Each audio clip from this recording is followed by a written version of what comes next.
Hello. Hello, what a transformation. I mean, look at all the flowers. Gail, how in the world did you do this? Oh, there's nothing to it. You just sprinkle a few seeds and up they sprang. How do you feel about it all?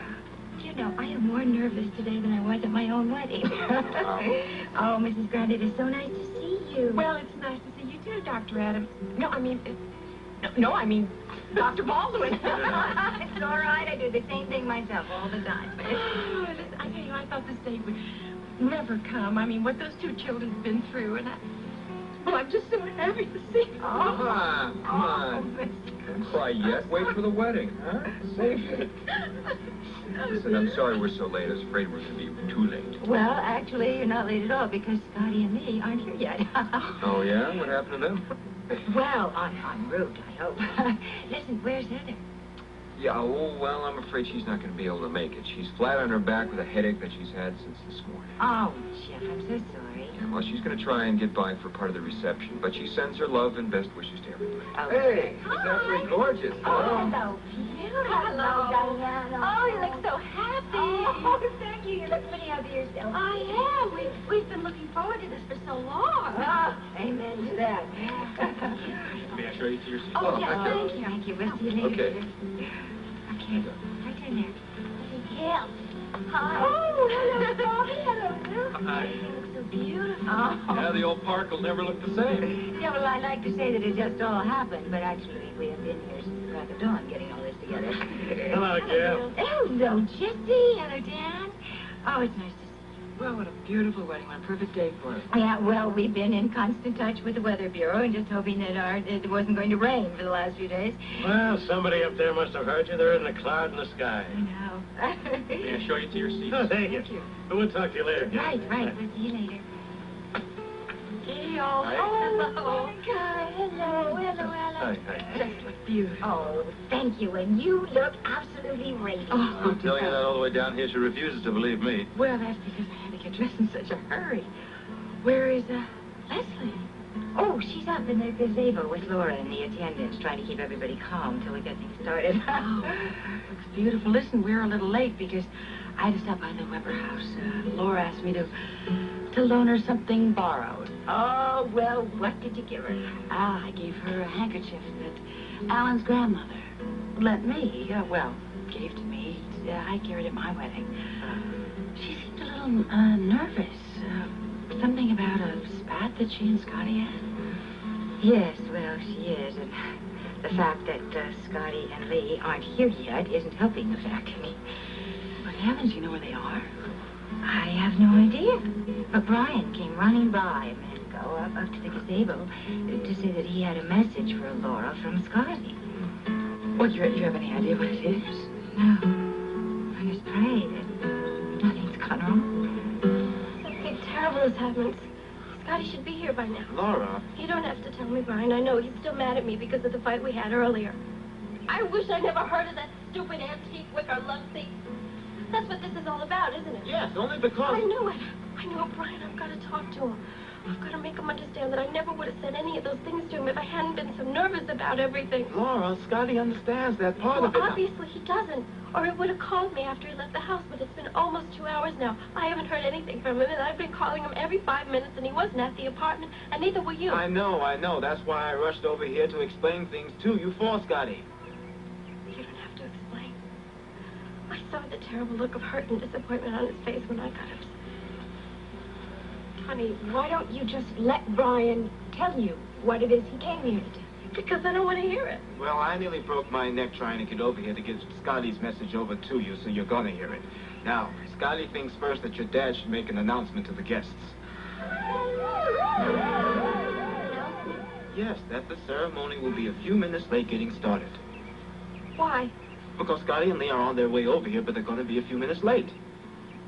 Because Scotty's mother had to take all this time convincing him to come here at all today? No, Laura, nothing like that, believe me. It isn't? No, Laura, you don't know what Scotty's been going through for the past couple of hours. What? He's all right, isn't he? Nothing happened to him. No, he's an emotional wreck, but physically he's okay. You see, after he left your house, he felt kind of bad about the misunderstanding you two had, so he went to the antique shop to pick up the love seat, but someone had picked it up in the meantime. So being Scotty, he didn't give up. So he got the dealer to tell him who he sold it to. He and Lee tracked the guy down and talked him into selling it back to them. He didn't have to do all of that. Don't you know there's nothing in the world Scotty wouldn't do to make you happy?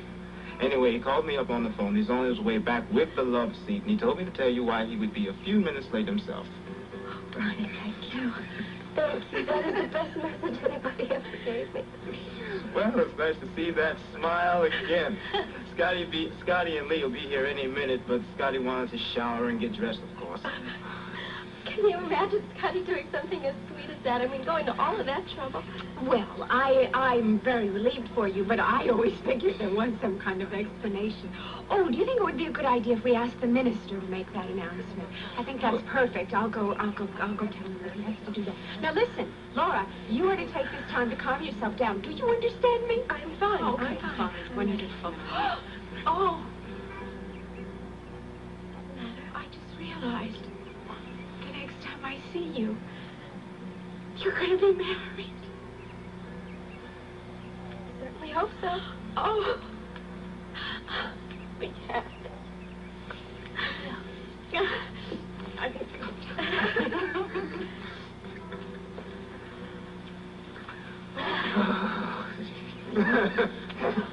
I'm going to wait outside with Gail, and I'll have an usher come back here to tell you as soon as Scotty gets here. Thank you again, Brian. My pleasure. Laura, if you want to accept my resignation as your maid of honor, I certainly understand why. What are you talking about, Claudia? Well, all I seem to do is steer you in the wrong direction when it comes to Scotty. First, I tell you to play a few games with him, make him think you didn't care all that much, and that ended up in your terrible accident. And now I tell you about a wicker love seat and almost wrecked your wedding. Oh. Claudia, as far as the accident goes, that is past history. And as far as the love seat goes, I'm so glad you told me about that. You are? Yes. Yes, because it proves something terribly important. What? That Scotty and I can't get through anything together. Even a misunderstanding that we were both too nervous to deal with today. Oh, Laura. Here, let me fix your mascara. Oh, is it coming down? Yeah. You look beautiful. Oh, gorgeous.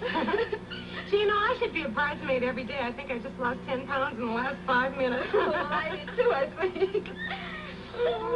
Thank you very much, Jeremy.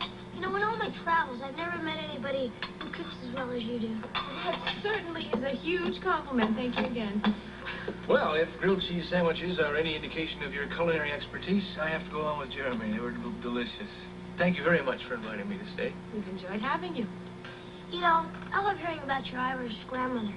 She must have been extraordinary, practically psychic, the way she predicted those things. Well, my grandfather certainly thought she was extraordinary. You have to understand, Jeremy, that Mr. Kelly uses his grandmother shamelessly to catch people off guard and to assure them of his boyish sincerity.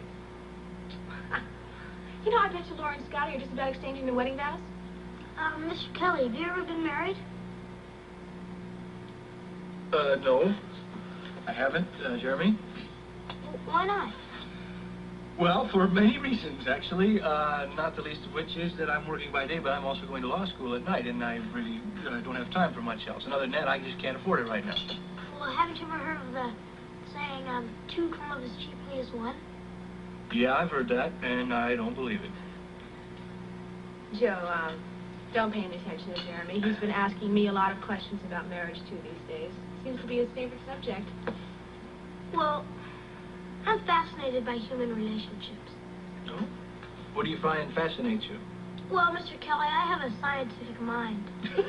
Yeah, I know. But human relationships don't seem to follow any of my rules of science and logic. It just... Well, I don't think I understand. I mean, a lack of logic really bugs me, too, but, well, who do you mean specifically? Well, Heather and Jeff, for example. They're a good example. You don't think their marriage is logical? Not really. They don't have the same interests, and they don't see things from the same viewpoint. How do you mean? Well, they have a nice apartment. Jeff likes it. But Heather, she's always complaining about it. Then again, he likes sports. Heather says that she does, but she's just pretending. Jeff doesn't care a lot about money, yet Heather talks about it all the time. How did you reach all these conclusions, Jeremy? Oh, mostly by watching people. Watching people is one of my favorite pastimes. And I'm always interested to see which people fit together. Like Heather's first husband. She always calls him the delivery boy, but I can see that... Jeremy, that is enough. No, okay? please. I'm very interested in what Jeremy has to say. Oh, Joe, please don't encourage him. I've told you, Jeremy, it's not polite to talk about people behind their backs. But now, I don't really think he was doing that. I think that he was merely making scientific observations and citing specific examples to back up those observations, weren't you? Yeah, he's right. And I find his observations and conclusions very interesting. When did you first meet Heather's first husband? Oh, well, a couple of times when I've been waiting at Jeff's apartment, waiting for him to come home. You know, once Jeff saw me at his apartment, he got really mad. I could tell that he was mad. Jeremy, look. You can call it scientific if you want, but I think you are nothing but an old gossip.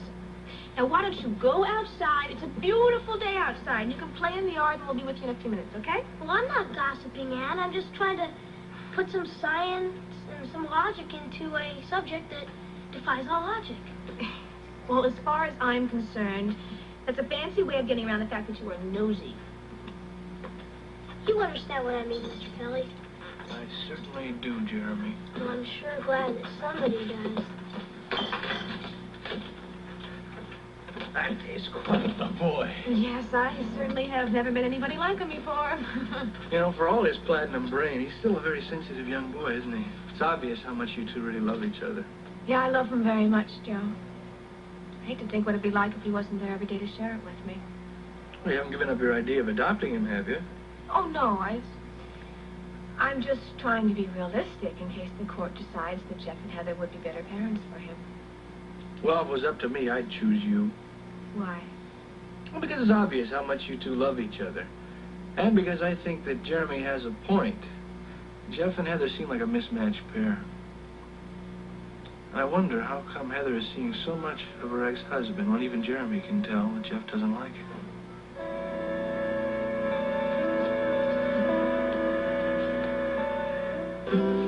Okay, let's see. Plane tickets, travel, checks, enough cash to get... Oh, boy, I hope Laura forgives me for being late for my own wedding. Quite a ceremony, she does. Yeah. Listen, I want to thank you again, Lee, for paying that extra $50 to get that love seat back. It was worth it. We better get over the phone. You all set? Yeah. I'm all set. Scotty. Huh? I want to wish you every good thing, you and Laura, from now on and for the rest of your lives. Thank you.